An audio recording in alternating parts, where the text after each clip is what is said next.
आपको देख कर लग रहा है आप कहीं पर पढ़ रहे हैं। जी हाँ, मैं पढ़ रहा हूँ मदरसा बैरमाला मनसाई कटिहार में पढ़ता हूँ। आप मदरसे में क्या पढ़ते हैं? मदरसे में कुरान शरीफ पढ़ता हूँ। कुरान के बारे में कुछ सवाल पूछ सकता हूँ? जी हाँ, जरूर पूछिए, मैं आपका सवाल का जवाब देने की कोशिश करूँगा। कुरान का माने क्या है? कुरान का माने बार बार पढ़ी जाने वाली किताब। कुरान मजीद में कितनी सूरतें हैं? कुरान मजीद में 114 सूरतें हैं। कुरान मजीद में कितने पारे हैं? कुरान मजीद में 30 पारे हैं।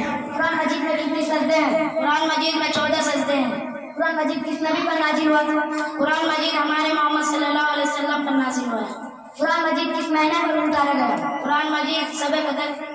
कुरान मजीद माह रमजान के महीने पर उतारा गया। कुरान मजीद किस रात पर उतारा गया? कुरान मजीद शब कदर की रात में उतारा गया। कौन सा आयत सबसे पहले उतारा गया कुरान में?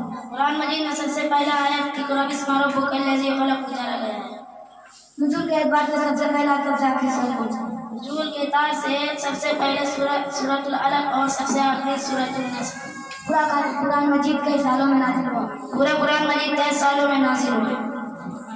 कुरान मजीद का सबसे बड़ी सूरत कौन सा है? कुरान मजीद में सबसे पहली सूरत सूरत फातिहा और सूरत आखिरी में सूरतुल नास।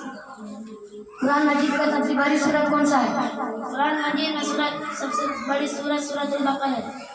कुरान मजीद में सबसे छोटी सूरत कौन सा है? कुरान मजीद में सबसे छोटी सूरत सूरतुल कौसर है। कुरान मजीद तरतीब के लिहाज से कुरान मजीद का सबसे पहला सबसे आखिरी सूरत कौन सा है? कुरान मजीद में सबसे पहले सूरत फातिहा और आखिर में सूरतुल नास। तरतीब के लिहाज से सबसे पहला सबसे आखिरी सूरत कौन सा है? सबसे